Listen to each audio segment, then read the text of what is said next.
What up? What up? What up? It is a early edition of the Shark Cove. Man, did those games go late last night. So look, this schedule is going to be kind of screwed up. But as somebody pointed out in the chat last night, hey, the contest didn't get completely nuked. We did a pretty good job of filling the main.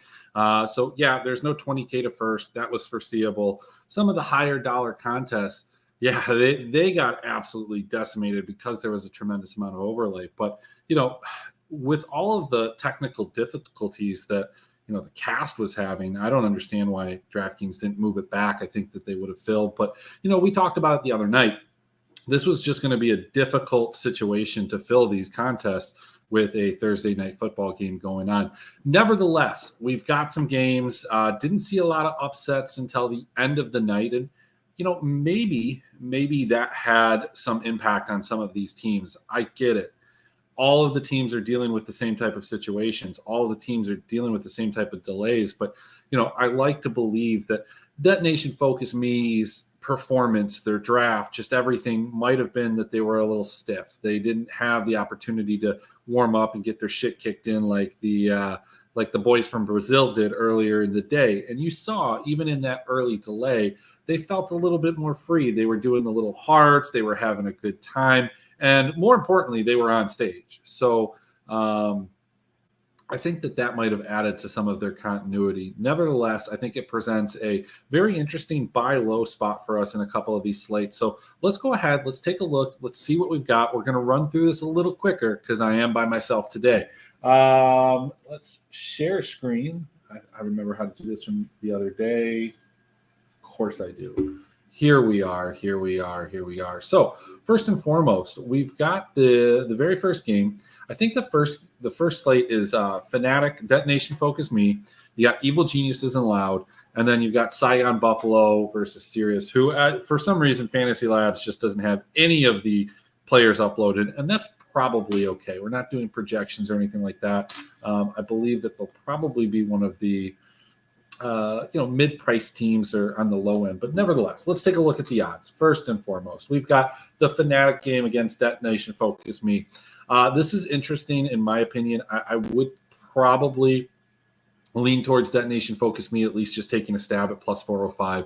I feel like it's a completely disrespectful, completely overreaction to a poor performance yesterday. But that being said, Fnatic looked good.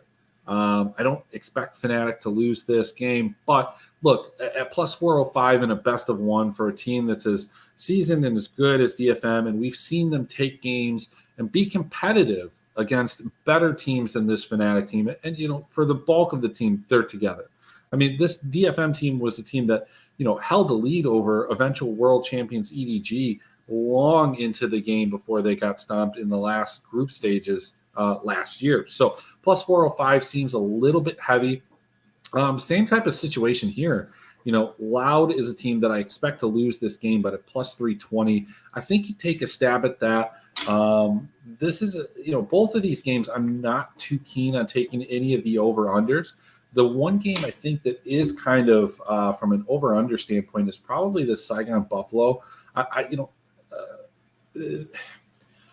Asurius was very competitive for a big part of that game against Mad Lions. Again, maybe it was rust, maybe it was just they're a little bit better than what we want, but also it's a best of one. So have to consider that. I think that this game with an over-under total, being around the 28-29 is pretty high, but I think, yeah, that's actually a little bit steep. So I think I'm going to stay away from that. On second thought. So what we're going to do is probably going to take a bet. Detonation Focus Me. If you feel like betting on the CBLOL, I don't have a problem with that plus 320, but we're going to throw a unit probably on both of those. That's for the early slate. We'll talk about the DFS ramifications and thought process on these games after we run through this. DFM comes in as favorites against Chiefs Esports Club. Look, here's the thing. If you think DFM win that game and then they can win this game against the Chiefs, which I think is a very winnable game for them, you probably want to bet them early. They beat Fnatic. This line's going to change significantly. they look bad against Fnatic. This line's probably going to change a little bit as well. People might throw some money over on the dogs, bringing that line down, so you might have another opportunity to go ahead and bet them. The Chiefs, for all the Twitter talk and wanting to will this team to be something in this play-in stage, myself included, I'm not sure that they're going to be the team that we hope that they could be.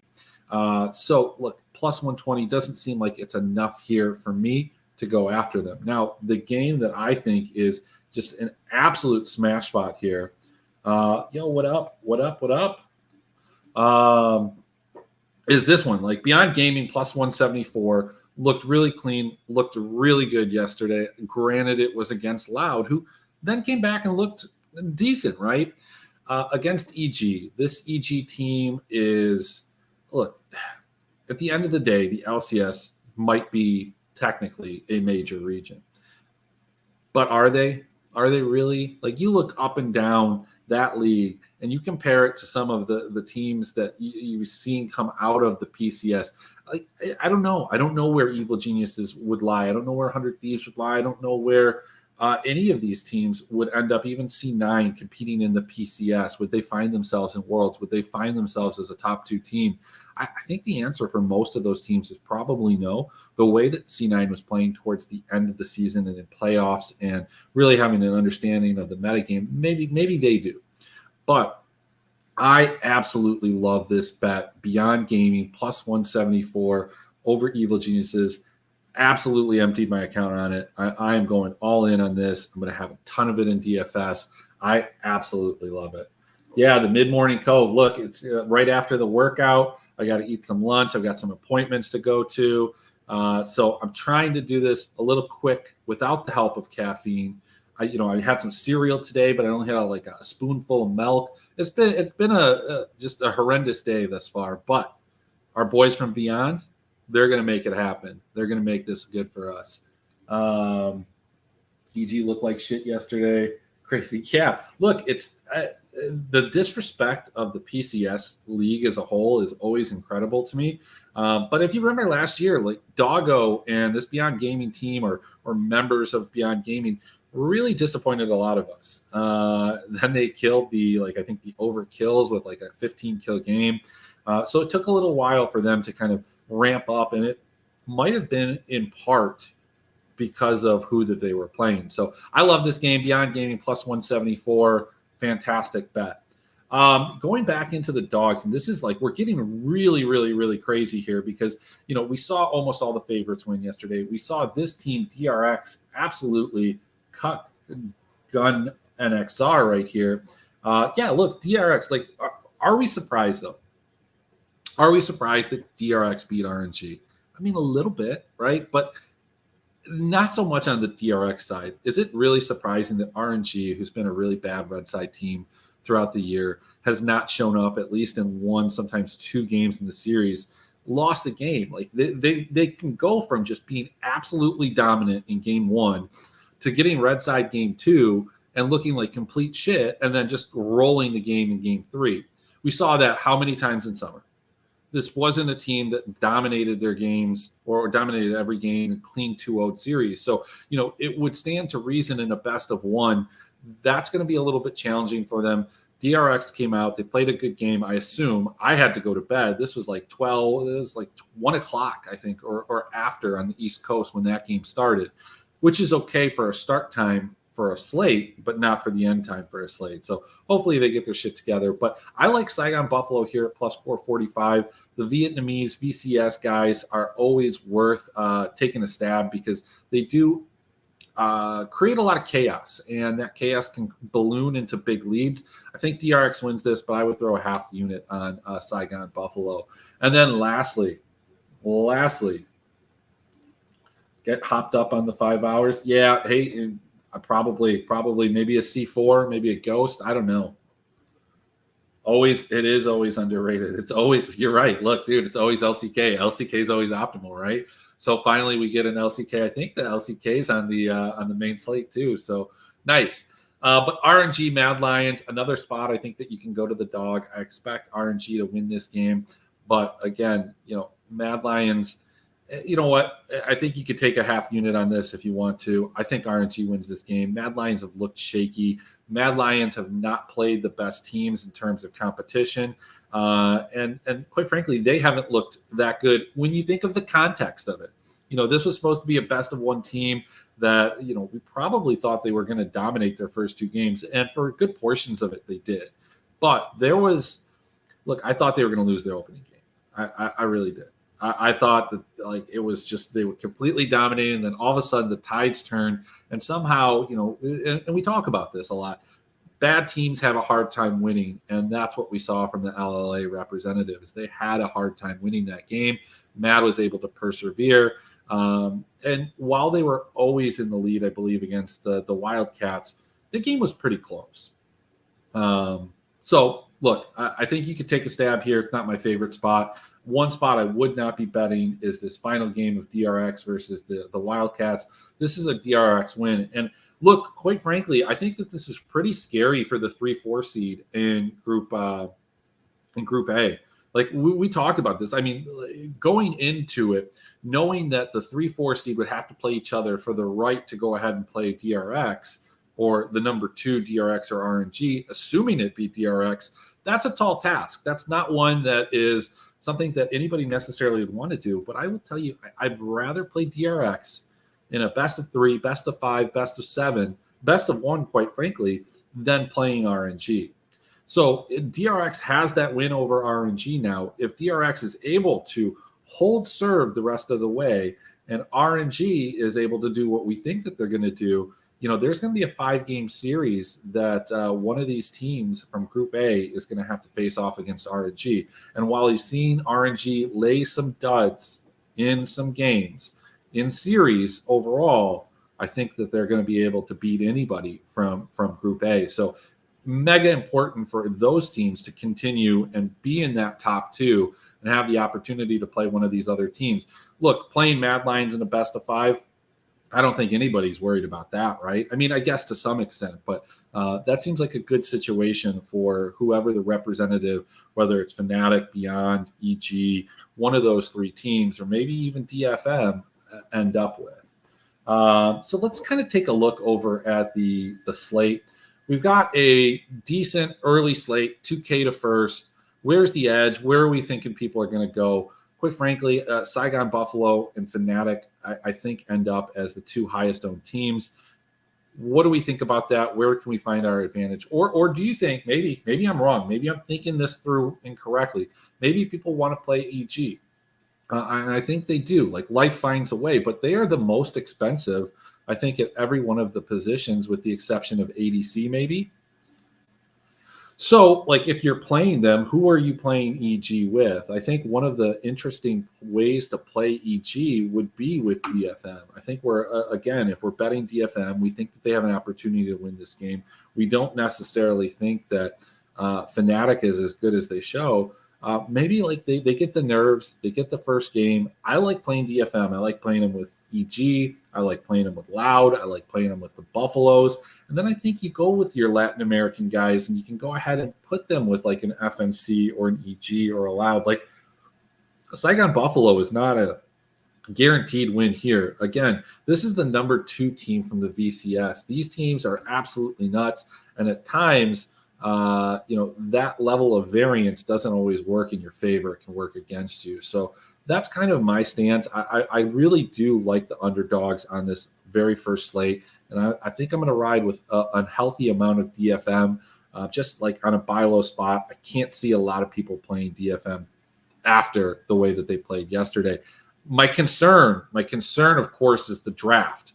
How do they draft? The Aphelios pick, everything that went into it looked terrible. How Steel got the first kill, the first blood, wrap around on Poppy. I have no idea how Robo didn't know that he was coming there. Had to have been seen by the Scuttlecrab vision. Came around. How do you not know that that's happening? I don't know, but they were able to win the rest of the game. That being said, as was pointed out in the Discord yesterday as the game was going on, as lopsided as that game felt at times, DFM was never that far behind in gold.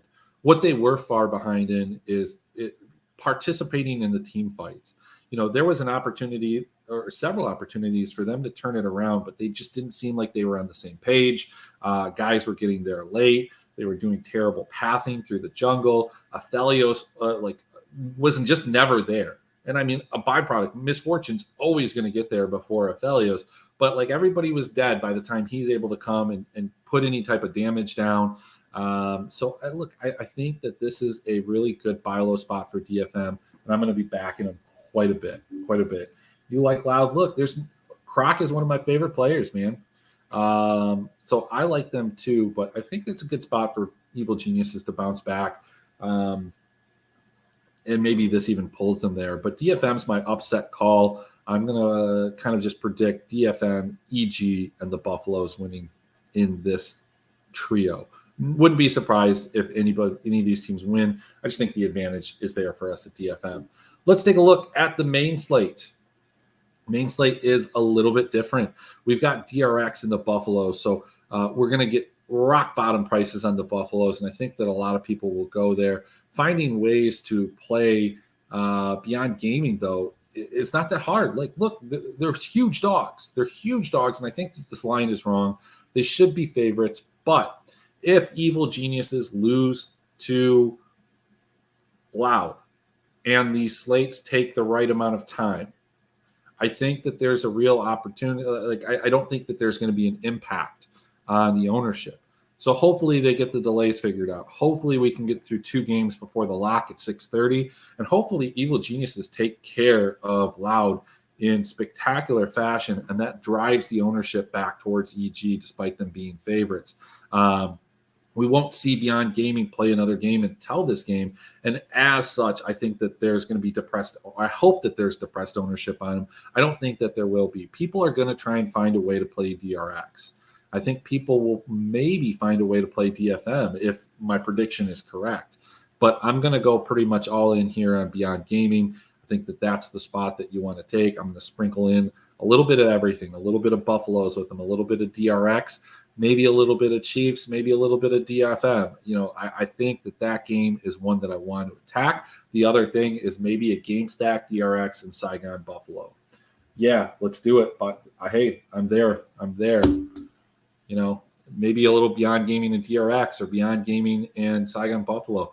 Let's just, try and play the Asian kids, right? Like that's always the ticket.